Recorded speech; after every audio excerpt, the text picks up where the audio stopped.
Sayılgıçlar. Men atım Arslan, özümü жақындан да bir tanıştırıp keteyim. Papanaylı hökümötündө tuğulup çoğoygonмун. Papanaylı hökümötündө kечеги сазыкта депутат болуп бюджет комитетинде иштеп келдим. Колдон келишинче элге кызмат кылдык. Эми сиздер үшүп калдыңыздар эми мен баягы шаар боюнча проблемалар сүйлөп эле коеюн эми бул жагы түптөн айтып өтүп кеттим. Мен өзүбүздүн ушул акбура 1 2 3 4 жөнүндө бир оз айтып кетсем болбойт. Атыердин негизинде жаңыдан биз кошулдук шаарга. Жык маселеси толтура маселе менен биз шаарга өттүк да. Мен мына 1 айдын ичинде мен барбаган көчө, мен кирбеген анча-мынча үй калбады окшойт. Мен бардыгын кыдырып чыктым.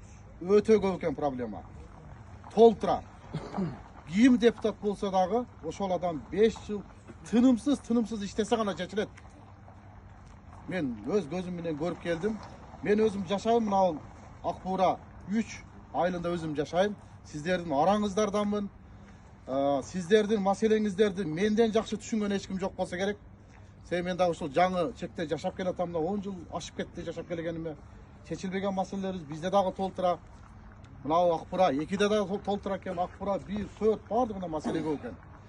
Эми ошол маселени чечиш үчүн ошол шаардык кеңеште бир адам ошол жерде ыйлап турбаса болбойт туугандар. Бардыгыңыздар билесиздер.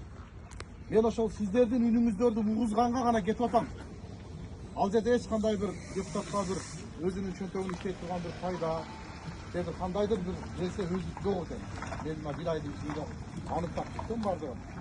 Мен ошол жерде сиздердин үнүңүздөрдү гана жеткизип толук ыйлап ошол жерде турайын деп гана ниет кылып кетип атам. Көрүп атабыз мына жолдорубузду, асфальт болсо аш эле бизде жок экен. Башка шаарларды көрүп атабыз, башка жерлер.